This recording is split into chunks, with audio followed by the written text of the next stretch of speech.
Everybody Loves Raymond 360. Hello, everybody. Very excited for today. Everybody is being notified that we are live, and we will be talking to Mark Sweet in a little bit. Hello, everybody. Fans of Everybody Loves Raymond. Tom Caldabiano here. I'm so happy to see everybody on this Sunday. Hello, Gil in the United Kingdom. Always happy to see you. We are going to have a fantastic show with Mark Sweet. I will invite Mark. Let's see where Mark is. Mark Sweet. There we go. Hello, Leo in Toronto. Hello, Lisa. Oh, so many people. Hello. Hello, Mark. You can hear me. Yes, you can sign on anytime. Hello, Sandra. Hello in Vermont. Oh, Mark Sweet. Hello, Mark.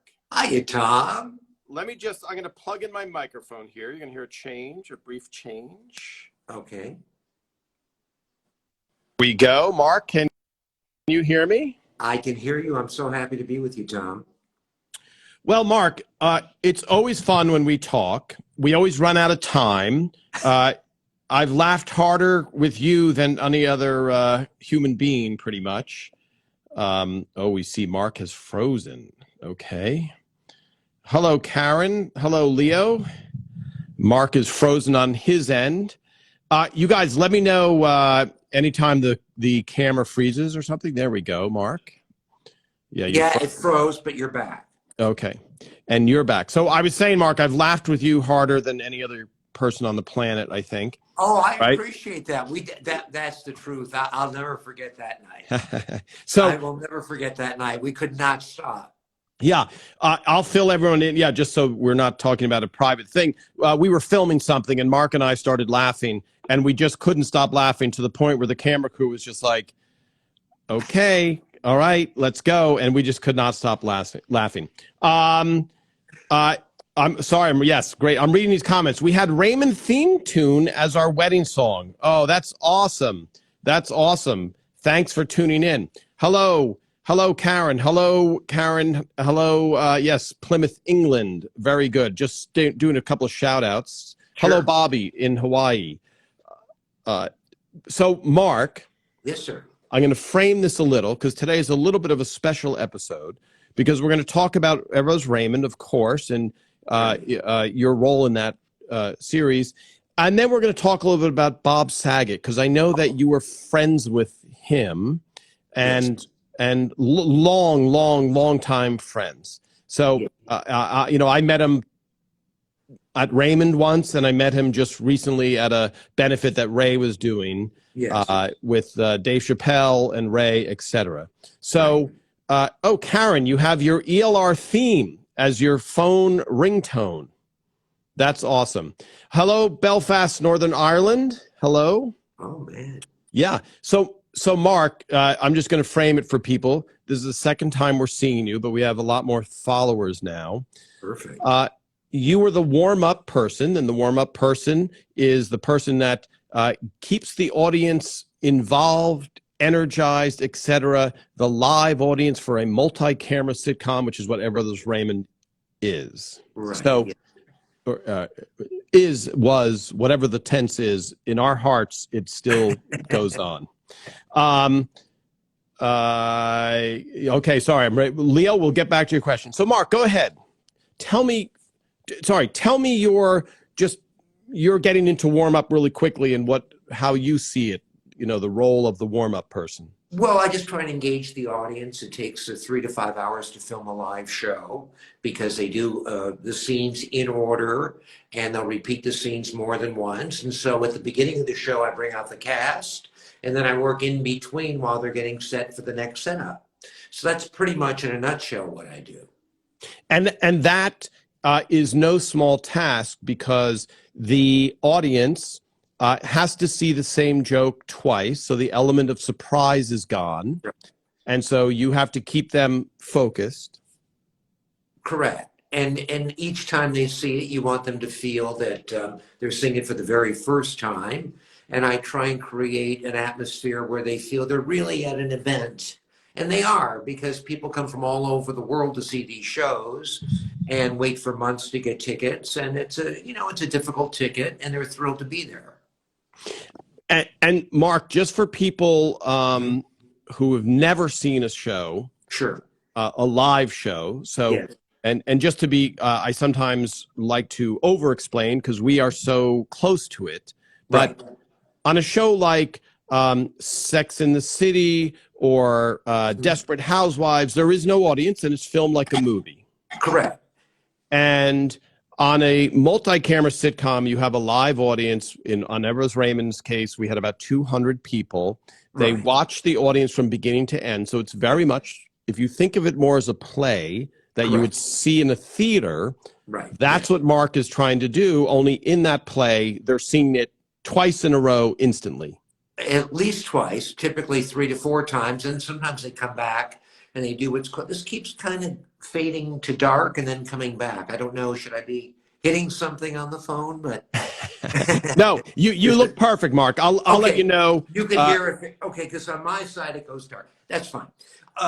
So they're watching each scene at least 2 to 3 times typically, and then they do what's called a pickup sometimes, where if just a portion of the scene is there's a problem, whether it be dialogue, lighting, whatever, they'll just go back and fix a few little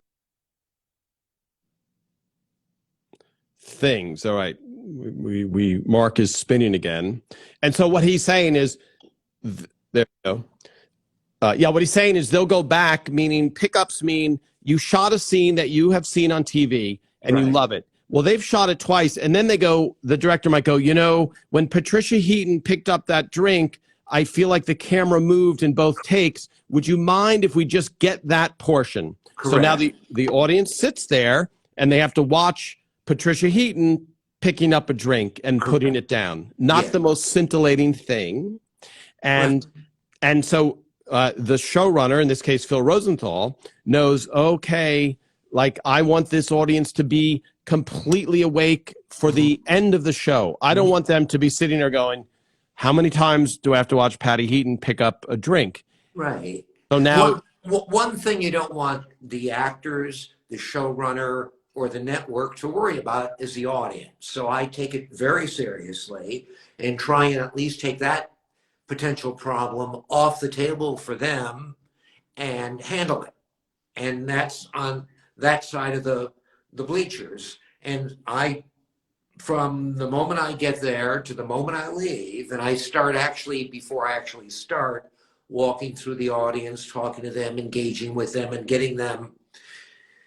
It saves time at the beginning, because then they feel, maybe they'll like or trust you enough to like you enough where, you can say 5 or 10 minutes up top where they're normally going, who is this guy and what's what? You take that off the table for yourself. So it's a bit of an art form. Yeah. Now, Leo, they hear it twice because they have to get it twice, and they always do 2 takes. So, Mark, I'm going to go way, way back because I talk about I Love Lucy a lot. No problem. When they first did the live audience, they were so concerned that an audience would even sit for an hour that they considered having Lucille Ball wearing every piece of costume all at once and peel off the layers as she went. I didn't know that. Now, I just watched the documentary on movie that was fascinating. Not the movie, but there's a new documentary. Yeah, by Amy Poehler. They did everything one time. They did it once. And they did 41 shows in 41 weeks. How about that? And by the way, the shows were longer then. They didn't say how many minutes they were, but I know when I started, shows were approximately 26 minutes in a 30-minute window. The rest was commercial. And then recently, it's more like 22 minutes with commercials and so forth. Yeah. So I bring that up because you have done shows that have taken 4, 5, 6 hours. Oh yeah. And what is the longest show you've done? Well, I mean, I'm not 100% sure, but I've been in situations where there have been things that happen. I'm at Paramount on a show, and literally it was a swing set, which is a set that's built, designed decorated just for that particular episode. This big wall of snow or something, like, and it fell, and but we didn't know what it was, and it was loud on the soundstage, and they were very nervous. And I'm not trying to pat myself on the back, but I am a veteran, and I've been doing it a long time, and I just handled it with the crowd, and they were cool, and they were so pleased that the next window, the next week, they gave me, I keep coming up here to hit the phone to keep you alive. They gave me a gift certificate. They were so thrilled that there wasn't a problem. They literally gave me a gift certificate at Nordstrom.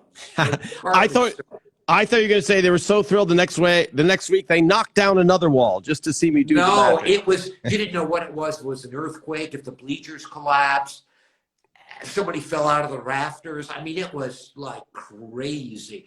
We were at Raymond. I remember at Raymond, Ray, I believe, if I have this right, you'll remember better than I. He was cutting something, actually cut his finger, thumb, something in real life. And if I'm not mistaken, they took him out to an emergency ward and brought him back. And that took about an hour, just extra on top of everything. Yeah. I could go on and on. Yeah. So if you just to go back a little bit, sure. What Mark is talking about is Ray's in Robert's apartment, and he's supposed to walk in, and he cuts on the cheese board, and he goes cut, and he says, "I mean that literally." And Brad Garrett goes, "Oh boy." They rush Ray because there's 200 people. I mean, the cost is the clock is ticking. So to shoot the show, we're talking about $1 million is on the line. And so this isn't a small thing. They rush Ray to the emergency room. It's like a health center to get stitches. And then Mark, now it's like, oh, hey, Mark, can you stall the audience for how long? We don't know. Like, just keep the audience. Right. I was on 2.5 Men. I don't mean to interrupt you, but when we had the rap party, John Cryer came up to me and he said, "You're in my book." I said, and I didn't know him that well. I mean, I was there 12 years, but I leave people are busy. I get there the day of the show, and they know you, but you're not. I wasn't personal friends with him. Yeah. He wrote a paragraph, a half a page, on a night that I kind of forgot about it. Something went down and I had to fill a couple hours. Like they said it was an hour and a half. I don't know. Yeah. Sometimes these things become folklore. It's really 45 minutes. They say, "You were up there for 2 hours." And the reverse. You're up there for 2 hours and they, "Oh yeah, that was a nice 20 minutes. No. So that's awesome, Mark. It was. It's lovely. It's actually, if anyone wants to go to if you look up John Cryer on my Instagram or Facebook or any of that stuff, I posted it because it was really lovely. Yeah, you're Mark. So they're seeing your address here as you're doing it live. Okay. Well, that's cool. And I was going to say, just to finish that, when Ray cut his finger, the other stand-ups, people who did stand up, went out and did a little bit of time as well. They did. I was totally padded. Plus, I think for whatever reason they had some outtake or something on. We could have done a couple hours just goofing around. Yeah, but you want the audience to be sharp, so the quicker the better. Well, they're only good. My feeling is they're good for about 3 hours. Oh shoot, keeps fading, but they're only good for about 3 hours, and then there's 4, and then they get tired, they get hungry, they have babysitters. Some of them have to work the next day. They're people too. They're human beings. Yeah. Right. And Mark, just because I'm kind of keeping track of the questions, please. So before we go far, people are asking, and I can answer for you, but you might as well answer. Okay. What are some of the other shows you warmed up, and did you ever do stand-up? Okay, well, I'll take them in reverse order. I do stand-up, but I do some jokes. I do comedy magic. I do a live hypnosis show. That's what I've kind of morphed into and concentrated on and enjoy doing. I did have phases of my career where I was going to not do the magic, not do anything else, just stand up. But I like doing all that other stuff as well. regarding other shows, the very first show I did was the It's Gary Shandling show. At the same simultaneously was doing Coach. One night at Coach, Phil Rosenthal, who created Everybody Loves Raymond, pulls my pants. Well, I'm in the bleachers. I'm up in the bleachers. He goes, I'm doing a pilot. Great, Phil, I'd love to do it. And then we did Everybody Loves Raymond. On all these shows, one or two of the best writers typically get peeled off and either write on a show or get their own show. And then this thing morphed into me doing some Suddenly Susan and working a lot for Chuck Lorre, doing 2.5 Men, Big Bang Theory, Mom. And but by the way, Big Bang Theory, 12 years, 2.5 Men, 12 years, Mom, 8 years, Mike and Molly, 5 years. Then other writers see you and feel, well, he's got that job done. He's doing that pretty well. And then you're at Fox doing Reba, or you're at CBS Radford in Studio City doing Yes Dear for 5 years for Alan Kirshenbaum. And, so, yeah, I mean, I've done a lot of shows. I did Cheers. Cheers finale we talked once about finales. That one was so large, they had 2 sound stages for the overflow people, and they showed it back to them on monitors. So I've been lucky. I've been on some of the better shows, obviously. Yeah. Well, I'm gonna now. I can just chime in because it's embarrassing for you, but you're known as the best in the business, and so when people ask me, they go, "Well, how can you do more than one show?" Well, a show only films one night, so theoretically, Mark could work 5 nights a week. Theoretically, now it's very hard to do, and I would say it's impossible. But 2 a week is doable. Usually I've had years 3, I've had years 4 where what happens is they split the camera crew. So on a certain production company will have it on one stage and film on Tuesday night. Then they wheel the cameras literally to a different sound stage and rehearse and shoot on a Friday night. So there's that. But I mean, I have had years where I've worked Tuesday and Wednesday and Thursday and Friday. Some of the shows, instead of going 5 days, once they got very successful, could do it in 4 days or wanted to for whatever reason. Yeah. So they moved to a Thursday. Then there were shows that, like Alan Kirshenbaum, not to sound obnoxious, but he did call me once in Las Vegas. What night can you do this show? I thought he was kidding me. I said, I'm calling you before the director. Right, Alan, come on. No, I'm telling you, I want you to be there. I said, can you work Monday or Wednesday? He moved Yes Dear to Wednesday. That was unheard of at the time. Yeah, and I think just to bring it back to Everybody Loves Raymond, to know the significance and the importance of the warm-up, because the audience, it might seem inconsequential, like, oh, you get a live audience, that's nice, 200 people get to see the show. Right. But in fact, the actors feed from the energy of the live audience. So I'm going to tell a very specific story related to Everybody Loves Raymond and Mark Sweet. For the finale of Everybody Loves Raymond, Patricia Heaton lost her voice, and we always shot on the same night. So you have a camera crew, you have a lot of people besides Mark who work multiple shows. So you can't just go, you know what, Mark, we're going to shoot Wednesday instead of Tuesday this week. Because Mark goes, well, I have another show then, so I can't do it, right? Or the camera crew, they can't do it. So you always have to shoot the same night every single week because there's too many people involved to move it. Patricia Heaton loses her voice. We have to move the finale, which is a huge story in itself. But it's very important to have Mark Sweet there for the finale. So Ray realizes that Mark is doing another show. So Ray says to Phil, listen, let me call up the show, the star of the show, and say, listen, Mark has been there since day one. He's a pivotal part of our show.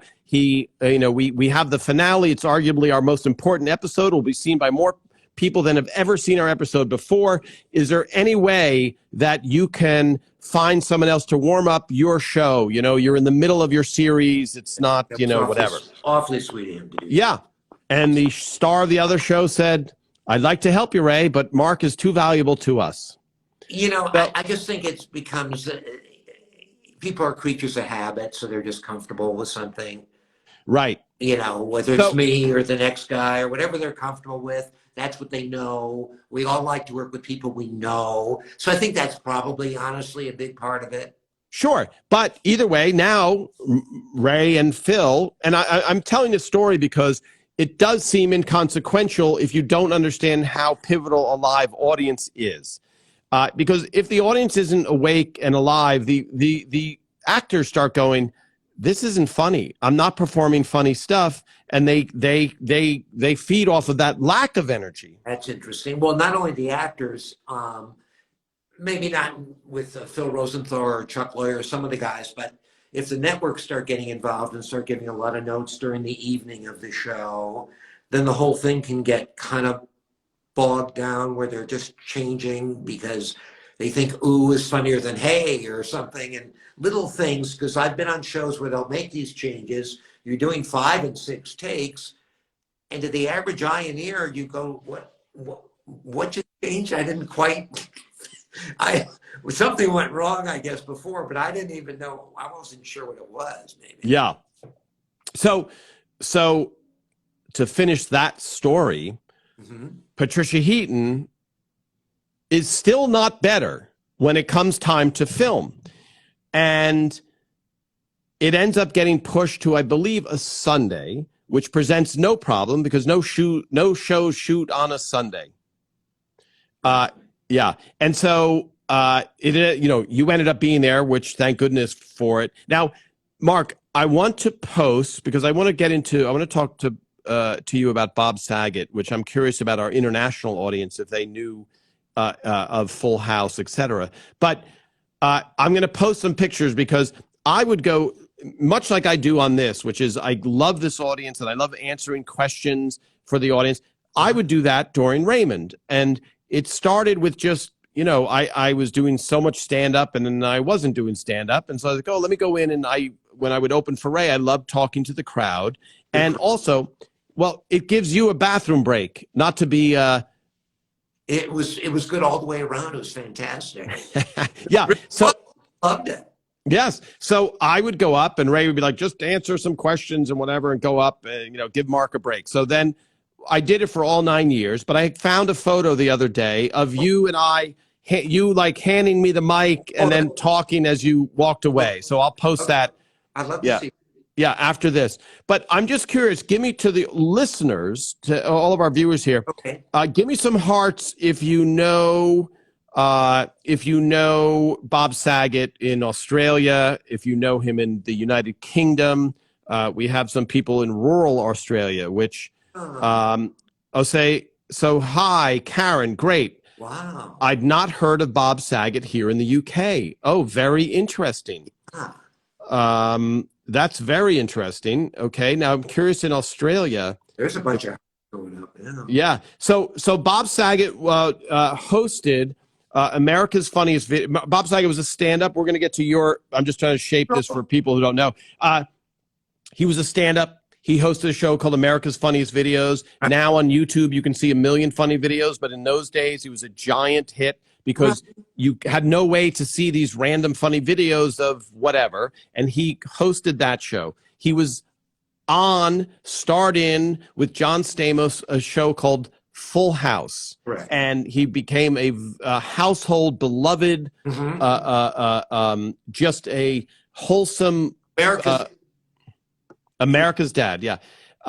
In many ways. And his sister died of something called scleroderma, and he did a movie about it, and he did a foundation to raise money. That's when I saw him last. Ray was doing stand-up with him, etc. So for those of you, and so he was a beloved person, and nobody, he just was a delightful human being. Let me just read. I know him, but from watching American TV, you are in the UK, Liv. Okay. I hope I pronounced your name right. Leo, you saw Bob at Yuck Yucks in Toronto. Excellent. Hello, Louisville. What show was Bob Saget in? Yes, Full House. Full House. Okay, great. Okay, so Mark, yes, just also considering our international audience. Yes. How did you first meet Bob Saget? Who, by the way, for those of you, even if this news hasn't gone, he died tragically last month. out of the blue, or the end of January, from an accident. Yeah. Right after performing in Florida at a theater. Mm-hmm. Right. And he was as healthy as could be, and there was a complete mystery. And I was total surprised. They said he was totally vital, very friendly with people in the lobby of the hotel and taking selfies, and just great, and thrilled to be back on the road after coronavirus, etc., and to get back out there with the live audience. Bob loved what he did. He loved performing. He had tons of patience with the public. He was a very loving guy. He's known for giving these uncomfortably long hugs. Like, I think the hug is too long. yeah. Wait, there's another minute of it. And by the way, I should say he stopped by the set of Everybody Loves Raymond, and I have to find some pictures. I know I took a picture of him with Ray's manager, Rory, and I just have to find what show he stopped at. And he also became friends with Phil Rosenthal, I know, most fairly recently. Okay. Yeah, and Phil did his podcast. Phil did Bob Saget's podcast. So if you look up on YouTube and see Bob Saget is here for you, Phil Rosenthal, you'll hear him talking to Phil about the genesis of Everybody Loves Raymond. So wonderful podcasts. I listened to many of them not long ago. He talked to a couple people that are mutual friends, like anyway, you know, Kevin Nealon or, you know, Alan Zweibel, and I'd say, hey, Bob, great, da-da-da. And yeah, wasn't that, you know, we hit on some points, and love you, Mark, love you, Bob, that kind of thing. Yeah. It's just great. So, Mark, only because I'm just thinking of jumping ahead a little bit. You the first time you met him, and then let's talk about when you were on the Warner Brothers lot. Well, we met. The first time we met was back in the late '60s at a comedy club. He was not known. His advertisement was he's from the Comedy Store and on a TV show called Make Me Laugh, which was a reality game show in the early days, and they just had people sitting there with a straight face. Comedians would, oh, hi, hey, tell them a joke, do something crazy, hit an egg on their head, just quick bit that were outrageous to get them, you know, to get going. Yes. Was on it, and people like that, just quick visual stuff. So Bob was on that, and on the strength of the Comedy Store, and he started traveling, because back in the day, I understand the comedy clubs were mainly in New York, like the Improv or whatever clubs in New York, and out here the Comedy Store, and then the Improv came later. Not really so much in the Midwest. And this guy Mark Ridley was on that comedy wave of starting at a restaurant in a back room, a comedy club. And Bob was one of the first guys to come in one week. Another week, Gary Shandling came in. And that's how I got to know them. I lived in Michigan. I'm from Detroit. So that's where we first met. What's the second part of the question? I'm sorry. Well, I was going to say, but I'm going to interrupt just for a second, just to answer, to see some of these things. Tell Mark hi for me. He's a friend of mine, Chris from Louisville, Kentucky. Sure. Okay. From Louisville, Kentucky. Chris says hello. Hi. And yes, I was going to say, Mark, just because not everybody knows who Bob was. Okay. Somebody here enjoyed seeing you twice at Mom in 2019, 2018, and she was visiting from Scotland. Oh, that's sweet. Yeah, that's very good. All the shows we get, again, at Warner Brothers, get people from all over the world. Our friend from Louisville, Kentucky, I did the Kentucky State Fair about 10 times, by the way, at the Children's Theater outside.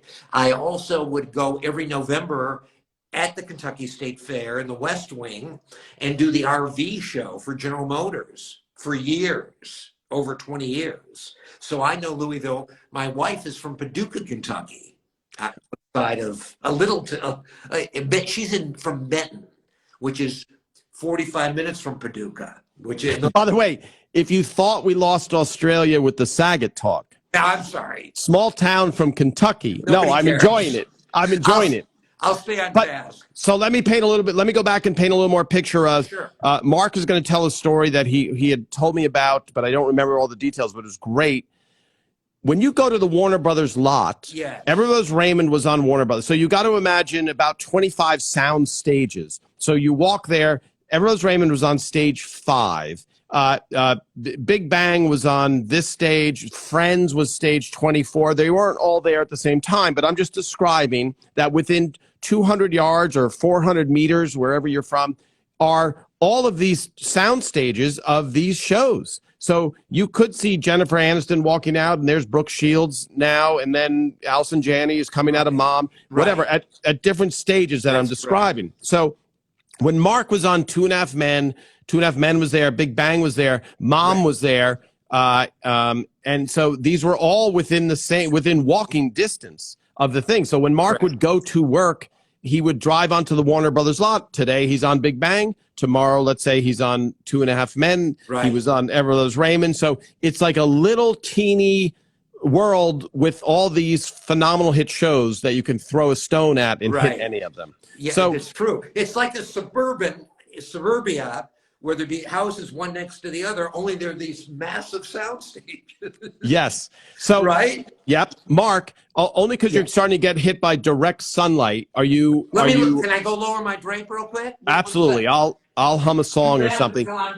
Yeah, Karen, you asked a question about hypnotism, and remind me before we're done with Mark, we're going to talk to him about hypnotism. Okay, so Mark, tell me, someone asked if you had ever hypnotized me, and we'll get to that point later. Okay. But you told me a story briefly that I'd heard you ran into Bob Saget on the lot. So Full House was a very popular show on for I don't know how many years, 7, 8, 9, whatever it was.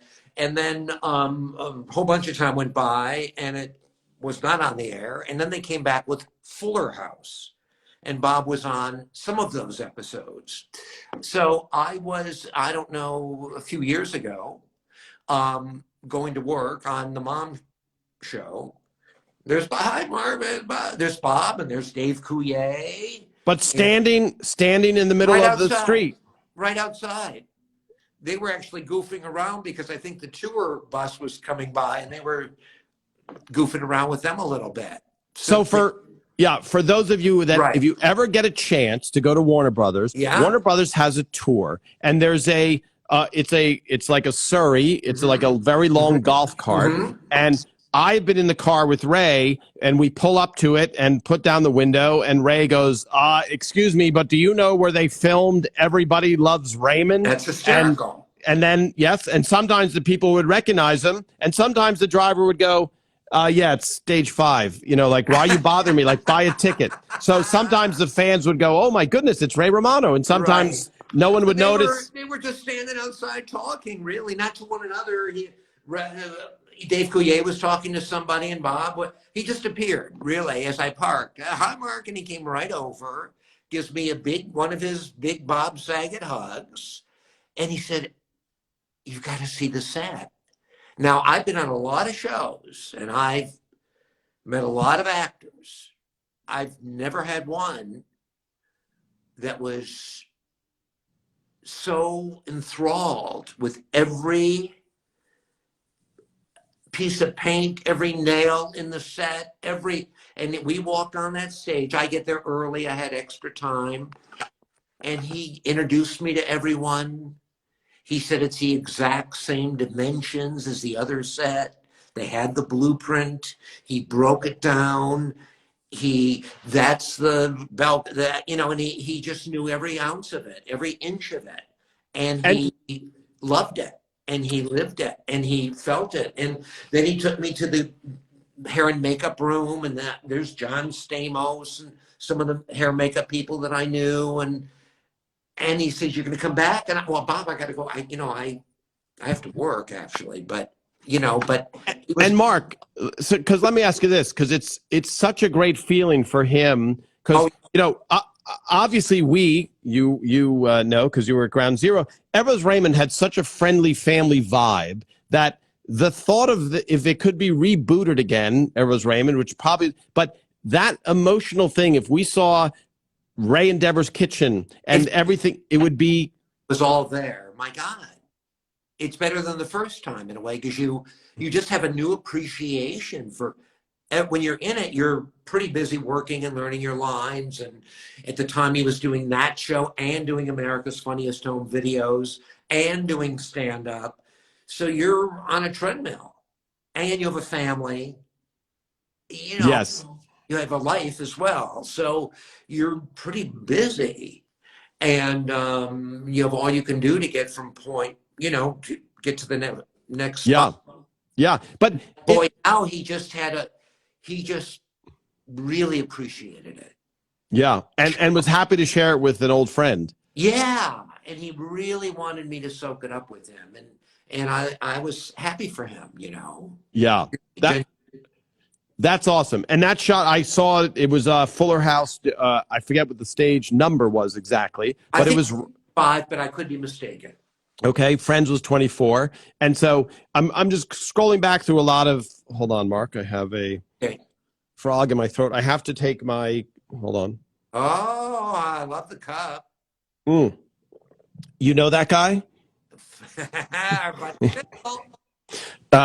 Somebody feed Phil on Netflix. Yeah. If it weren't for Phil, I would not know you, Mark. So I'm thankful for that. Oh, I don't know if I've told you this or not. Do we have a side minute here or not? Sure. I'm doing coach. Phil comes in with Ellen. I don't know if they came at the same time. So let me just stop for a second. Coach, for everybody who haven't seen it in the UK or Australia, Right. Coach was a very Phil affectionately referred to it as America's favorite old sock. It was like a show that was it was beloved. It had Jerry Van Dyke, Craig T. Nelson, and it was a solid show. Oh yeah. And Phil was a writer on that show when he created Everybody Loves Raymond. Okay, so Those days they would film two different audiences. We did a 3:30 show, went to 5. Another show at 7, which was the evening show. In between, you'd go to dinner. And the audiences were hot. They came off the Universal Studio Tour lot, like Warner. temperature hot. Different studio, but there's a big amusement park attraction there. At the time, I don't even think Warner Brothers had a studio tour. This was the studio for tour, to go on a tour. And kids would come in, backpacks, and at that time there was no security. It was an old guy eating a sandwich at the door. So people had their stuff, and I don't even think there were cell phones then. And, it was just a different world. And they were a hot crowd. And Barry Kemp, who created the show, was a real theater guy, and he'd only have you do a few minutes up front, bring on the show, first take, second take, moving on, first take. So it was like that. And then they would do pickups, meaning fix it after the audience left. They did, but in between, I'd go to eat then. And you'd go to what they called the commissary, which was just like a rehearsal room where they brought food in, just a generic room. All the departments ate together. The actors were all at one table. Well, you wouldn't bother them. Hair and makeup all at one table. Camera people, every department ate together. That was their crew. Yeah. Warm-up guy, one guy, I'm at the end eating my salad. And the writers were down here, and they say, Phil and Alan Christian, come in with us. So I got to know them like that. I just felt, and they were curious what happens at the It's Gary Shandling show, or maybe I purposely dropped some names, other I was working, I don't know. But you'd get into conversation about other things. Yeah. And they seemed like friends. They made you feel at home. Yeah.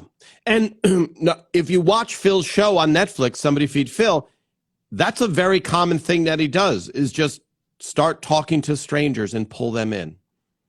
They're inclusive. You don't feel you can't go up to them. They seem interested. They're not snobs. They're not Hollywood. Like I'm too cool or anything like that at all. Yeah. Opposite. Yeah.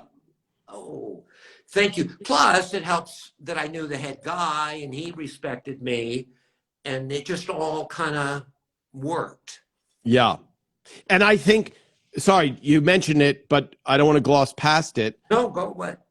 No, Barry Kemp, theater background. Phil Rosenthal, theater background. And these are people who, when you come from movies, you take your time, you do a take, you sit there and do it. From the theater people are like, know your lines, get through it, No. let the audience enjoy the show. Don't take your time and try and get the perfect shot. And once you start, it's like, you're like on a slide or something, and there's only so much time that the people only have so much juice. Yeah. So how are we gonna do this? And I have been in situations where they're kind of oblivious that there's a live audience there, only because maybe they've come from the film world, making feature films, and just and it's like, well, forget the audience. This is going to millions of people out there. So right. Different mindset. But I love to work for the guys like Phil Rosenthal, like Barry Kemp, like Chuck Lorre, that can see all of it. It's night and day for the evening flows and for my well-being. And I just got it, just because you've mentioned Chuck Lorre's name a couple times. At one point, Chuck Lorre had 4 shows on the air at once. And I'm just going to tell a funny little anecdote. Sure. There was a production office, and it was a beaten up, rundown office. And Chuck Lorre moved into the office next door. And he had so many hit shows. Translation, he's making millions and millions and millions of dollars for the lot. So on his side of the production, it was the best artwork, carpeting, paint, everything. If you took a left turn to the old office, it was like a dilapidated, rundown, beaten up thing. And when you wait right into Chuck Lorre's, because a lot of the, I knew people that worked on it, it was, oh, wow, there's money here. And it was fantastic. There's the brand new espresso machine and this and this. And so he was a powerhouse, and Mark was his favorite guy to do warm up. I was very lucky. I met him over at the Roseanne show back while I was doing Coach. On hiatus from Coach, I would do Roseanne. And then he just went on to do, Garmin Greg and 2.5 Men and Big Bang and the rest. And it worked. He's a genius at it. And he's another guy that's just plugged into it and knows how to fix these things on a moment's notice, make them better. Yeah, I've watched him work. So Mark, I'm going to just scroll back through some questions. Was there ever, this is way back now, was there ever an Everybody Loves Raymond audience that was trouble? I'm trying to get to it. Did the audience, so let me go back. For Leo, did the audience ever leave because the taping went longer than 3 hours? I don't think so. Not that I recall. I'm not saying individuals might have had to leave for some reason that I didn't know about or something. I'm not saying no one ever left. I would have no way of knowing, but no, I mean, I've got to tell you that consistently, if I were to grade that audience from just grade the 9 years, and not about my work or just on Everybody Loves Raymond audience for a show, what was the reaction? What grade would you give them? I'd give them an A. Yeah. And so just for everybody, 3 hours sounds like a long time for people watching us. We know that 3 hours is a short filming. Correct. Because we've told this story, I think, the last time, but it's worth repeating. Okay. Friends was down the road from us. We were stage 5, they were stage 24, so maybe 200 meters away. And they would go so long that they would bring in a second audience for the same filming. So all of a sudden, we'd be leaving for the night. We're wrapped. Okay, I'll see you for drinks. Okay, good night. There's 200 people marching down the line. Where are they going? Oh, they're going to Friends. Didn't Friends start at 5 p.m.? Yes. Yeah, right. So that's tough. Yes. 3.5. I think it's a great night. I mean, plus keep in mind for the audience, it's new. They're looking around. There's a lot of overload, sensory things that we overlook probably that they are soaking in. So I don't think it's as I think they love being there, to tell you the truth. Yeah. Yeah, they're entertained every point of the way. So I know from the outside, because you're watching. Because if I said to you, "Hey, do you want to watch an episode of Everybody Loves Raymond?" Oh, sure, a half-hour episode. Sure. How long is it going to take? 3 hours. 3 hours. What do you do in 3 hours? But when you're there, first of all, you're seeing your favorite stars. Like I went to a couple Seinfeld filmings, and I was, I'm like, there's Jerry, and there, you know what I mean? You're still thrilled to death to be in their presence. And I know back in the day when I would be backstage and there'd be Bob Hope, but not performing, just standing there.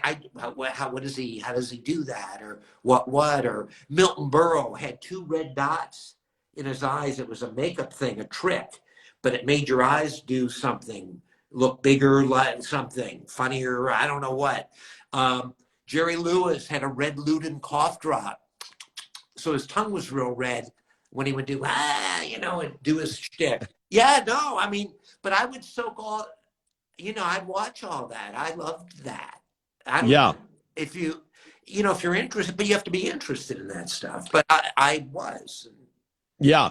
So, Mark, I remember you told a really brief story about just going back to Bob Saget, helping you out of the blue. It's something about a Vegas room or something. Here's how kind Bob was. Back in 95, 96, I do a comedy hypnosis show, and I've been doing it at like a club, the Ice House, and some private parties and this and that, conventions. It's going really well. I thought, boy, on hiatus in the summer, it'd be fun to maybe do it for a week or 2 in Las Vegas. It would work really well there. Where do you do it? Well, Vegas shifted. I started going there in the 70s. However, doing trade shows, not really working the casinos, but I would do Fox Photo at Caesar's Palace, General Motors at wherever, these corporate dates. So I was booked. I didn't have to worry about a room and getting an audience in. So then Vegas turned into a lot of Cirque du Soleil shows, and they're kind of thick shows, take up a lot of the big rooms. Right. A lot of big acts work these arenas, like at the MGM and different places. Then there's big rooms that have 800 seats, but not that I couldn't do it there, and I've done 800 and 1,000, but it's too many people to have to draw in and be responsible for when you're not famous. Sure. Because if you only get 400, they say you suck. You're not. Well, they said that you're failing. Yeah. You're better to be in a small room. Yeah. 200 or 300 at the most, and have them waiting and trying to get in. Yeah. So I thought, you know what? I'm just going to go there for a couple of days and look around. So I did. I went there.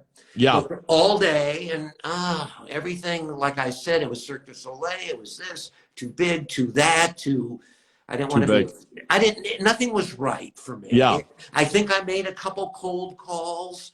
Yeah. Like the entertainment person, just because I've done that once by accident. I'm a side note, unless I'm going too long. Am I going too long? A little bit. No, we're going to run out of time, but yeah. I'm getting off topic. I tend to do that. I apologize. Anyway, story short, let me finish this. I come back. Bob said, how did it go? What's going on? That same night I came back, we went to one of the kids' birthday parties. So let me just because this is interesting to me. Okay. You would go to Disneyland, for example, with Bob and his kids. What happened was, my wife pointed this out to me this morning. Julie told me, because I said, if Bob comes up, she says, Mark, Bob and Sherry was his first wife, Brad Gray, his manager, and Jill, and Julie and myself, we're all married in 1982, all of us.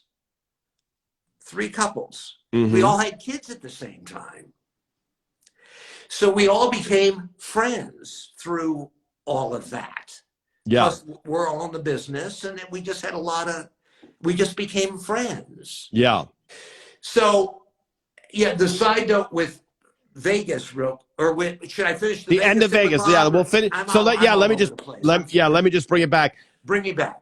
Mark goes to Vegas. He's trying to find a venue for himself. He can only find giant diz. So then he comes. I go back. I say, Bob, Vegas. I don't know. I can't figure it out exactly. I don't know. I wasn't depressed, but it just felt like, I don't know. Nothing felt right. 1 minute goes by. He takes his phone out, calls his agent. His agent calls the guy that books the Riviera, a 300-seat room, who happened to be Steve Sharippa, who is now a big actor on The Sopranos and other things. I don't know all his credits. He says, send a videotape. I send a tape. Back in the day, it was videotape. That's how old it was. He goes, just what I'm looking for. They booked me for a week. He goes, you want to do 10 weeks? I didn't have 10 weeks because I had my other work. And I was there until, by the way, I looked it up. I was there until they tore the hotel down, which was 1995 or Wow. 2005. Yeah, 2005. I started in 1995. This was 2005. They imploded the hotel. Right. So in one phone call, Bob Saget solved your problem. That maybe that would have happened anyway, but I doubt it. And without a guy, it's my message to anyone, if you're an actor or in the business or at all, have a friend that can pick up the phone. It makes a big difference. I'm not even kidding. I mean, I'm kidding, but I'm serious. It helps. Yeah. They just cut through it. They've got to hear it from somebody. The reason I got successful and worked nonstop for 35 years in the warm-up thing because they saw it. So you got to cut through. They've got to see you and have other people go, this guy's the guy. So Bob going, this is the guy. He's can do it. Yeah. Because they don't want the responsibility. They don't care who they book so much, I don't think. They don't want to get in trouble themselves. And yeah, they want to work with someone nice, someone kind. It's not a pain in the neck. Yeah. That can do a good show. That's all they want. Yeah. A personal vouch is worth yes. Everything. Yeah. And I'll tell stories another time. That happened with Ray one time, even after he was a big celebrity and somebody stepped up and helped Ray, who he was sharing this with. Everything. By the way, Mark, I'm going to open this up on the next episode. But okay. This is the floor plan. Oh my God. For Everybody Loves Raymond. Very cool, Tom. I found this in my basement of things today. Oh my earlier God. This morning. But I will show when I open it up. It will show. It's too big to unfold here, so I'm not deliberately teasing. But okay. You'll see the bleachers layout. You'll see because a lot of people have had questions. So at some point next week, I will post pictures of this. It opens up extremely large. But this. Right. I didn't realize I have a bunch of these, and this is for, I think, the episode Jealous Robert, which I wrote with Ray, etc. But it's great because you'll see the bleachers, you'll see the layout of the show. Very cool. Yes, because when you would come in, Mark, yes, you would come in, there's the bleachers, you would be there way early. I tend to get places very, very, very early. Right. I learned years ago back in Detroit when I go do private parties, the old thing, better to be, an hour early than 1 minute late or something like that. But yes. I don't know. Yeah, so so you would be there. The audience would come onto the Warner Brothers lot. They would be paraded in, and they would come onto the stage. You would greet them. Then they had the luxury of seeing, for the first time ever, the first cut of an episode that we had shot the prior week. Yes. So they would see the playback of a never before seen episode of Everybody Loves Raymond. Correct. And we would be glued, the writers and Phil, Ray, watching, because there would be all these discussions about edit points and all this stuff. So it was very important for us. And it's the only time we were ever able to watch an episode with an audience, like being in a theater. Too, the fact that you guys did that, not only was it valuable to you, but what it also did was it got that audience really dialed in on that evening, which really helped my job. And I've been on a lot of shows where they just put up the pilot or a generic episode. You guys would always use the last episode that was edited and ready to go. I don't know if it was always the one from the week before, but it was a new episode. Yeah. Because you guys wanted to see it in front of an audience, and you got your value out of that. But it also, one of the hardest things to do in comedy is starting and getting them not thinking about anything else. It's kind of like that roller coaster that goes up the thing. And then it goes. But if you can't get them focused, And what that did, the value that had for not only the writers and whoever else watched that, the network or whoever was there, the actors would, and they never start till, I know, because what they called Village. Video Village was right there. They'd wait for Ray, or everybody had to be, you were sort of backstage behind the curtain, but you had to be there. Yeah, and just for people, the Video Village is literally just where the monitors are that we watch the show as it's being filmed. And when we saw playback, it's all the director, the writers, everybody would be there in the Video Village. Mark, as I suspected, we have run out of time. I'm going to race back through and see if there's any other questions before your next visit. Because unfortunately, I never told you about Disneyland. Next time, yeah. And I will say this, Mark. I remember Mark from when I was in the studios for another sitcom. Yes, great. I'm just reading this. Steve Sharippa is on Blue Bloods now. Thank you, Teresa from Chicago. Tofano's Restaurant in Chicago. If you ever make it there, Mark, I'm sure you've done many, many gigs in Chicago. Sure. By the way, Karen asked me, one of our fans here, asked me if you've ever hypnotized me. And I was going to ask this, Mark. So a couple things. One, if you ever get a chance to see Mark live, now we're coming out of COVID, but Mark used to do very often a live show at the Ice House in Pasadena, California. At the it was just great. If you saw him live, it's so just fantastic. But Mark, without getting into the details, Mark is also a very skilled hypnotist. He would do hypnotism at Everybody Loves Raymond from time to time, and we were always blown away. The writers, we would always be watching this going, this is amazing. But Mark has also dabbled into something, and this is really out of left field, past life regression. Yeah. Hypnotism for past life regression. I'm just so curious because I've seen you do it, and it's amazing. Right. It's amazing. It's pretty wild. I got asked to do it. At the time I was asked, I hadn't really done it. I knew what it was. The definitive book is by Dr. Brian Weiss, called Many Lives, Many Masters. I had read the book a couple of times. Yeah. It's a hard thing to wrap your mind around. Some people totally believe it. Some go, there's no way. And so someone really wanted to do it, and I did it.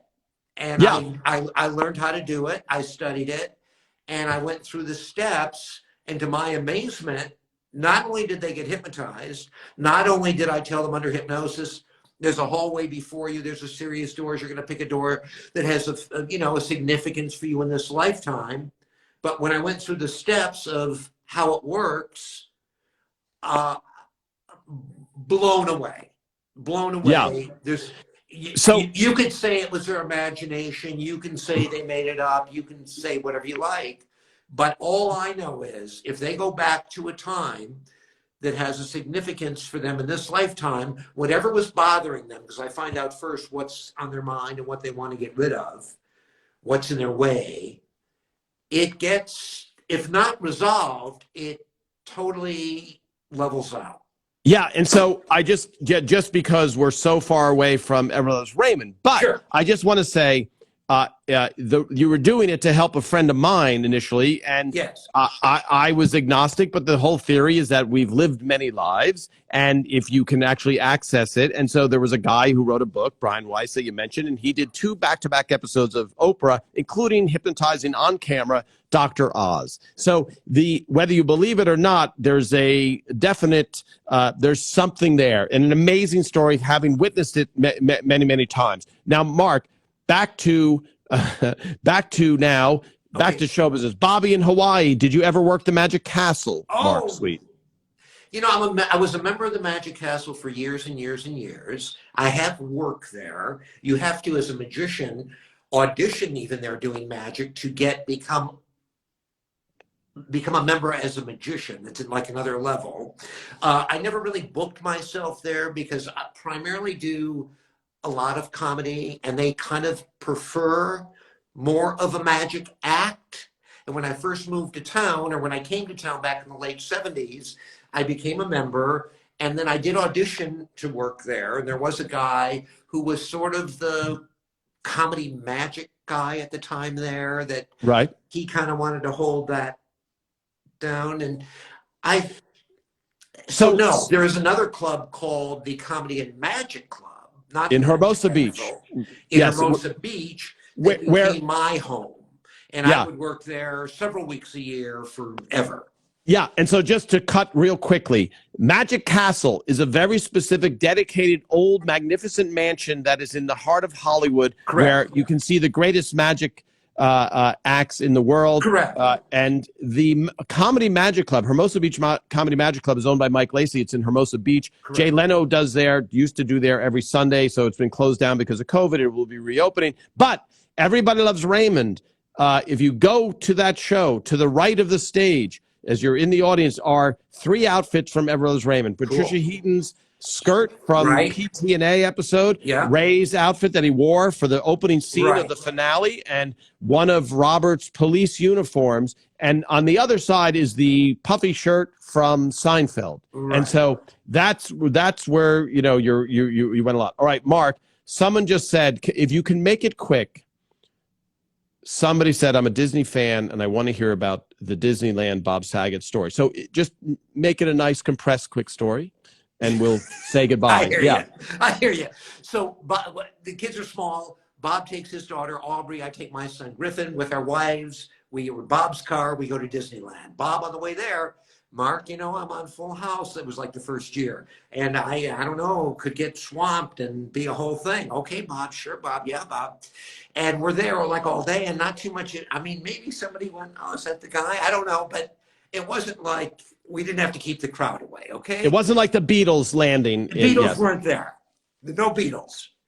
Now it's 4 PM. We're standing like at the Dumbo ride, like 4 Dumbos. We're just at the Dumbo ride. And 30 yards away, a guy comes. Oh, here it comes. Here we go. Bob's going to love this. The guy's coming. And he comes right up and he goes, Mark Sweet. He was the guy that pulled the curtain at Harrah's where I had opened for Mickey Gilley or Tony Orlando or somebody. Anyway. Awesome. That's the Disneyland story. That's awesome, though. Here, Bob is expecting to be like, I should have multiple pens to sign autographs. Listen, I'm sure he signed more autographs than he ever needed to sign. Yes, I'm sure. And I will say this, Mark. That happened to me once. I was on a Hertz rental bus with Ray, and I'd forgotten my pen in the rental car, so I run off. And unknown to me, a guy comes right up to Ray, and Ray's like, oh, you know, and Ray's a nice guy, but still, you know. A guy comes up to Ray and he goes, was that Tom Caltabiano? It was a guy from my high school, you know, and we're in Georgia. Guy from my high school comes up, you know, and saw me. All right, Mark, always a pleasure. Donnell, hello. Always a pleasure. I'm just scrolling through any questions. Can I add one quick thing? Fire away, Mark. On my YouTube thing, this was shot at, I don't know what show, but I think it was honestly shot at the Big Bang Theory, but there's a 15-minute timeline of the warm-up where they show the people coming in, they show them sitting down, they kind of clip through me working, they show them getting their pizza, leaving. So if anyone wants to see that format, I think if you just go to Mark Sweet warm-up. On YouTube. It's there. And it's great. And it was professionally done by the people that shoot backstage at Warner Brothers, and it's pretty well done. It's interesting. It was maybe done back in 2012, or I don't remember the date. So, Mark, that's actually great that you're mentioning that, because for people that have never had a chance to go to a live filming, you really get an idea of what it entails. I'll post a lot more pictures, Mark, of you doing warm-up, including I took a great one of you at the Mom audience. I love that shot you took from behind or something. From on the set. Looking out to the audience. So I'll see if I can post that. And I saw Lisa Helfrich join, so I'm saying hi to Lisa Helfrich. Hi, Lisa Helfrich. I love Lisa Helfrich. Yeah. Everybody loves Lisa. All right. Thank you very much, fans around the world. I appreciate. Keep your questions coming. I'm going to answer a lot of the questions that people posted about the baggage episode. Anything about Mark, I'll answer during the week. And we will see you here next week for the exact fun time of 2 p.m. Hollywood time. All right, Mark, always a pleasure. Appreciate it. I'll be in constant touch. Thanks, Mark. Bye.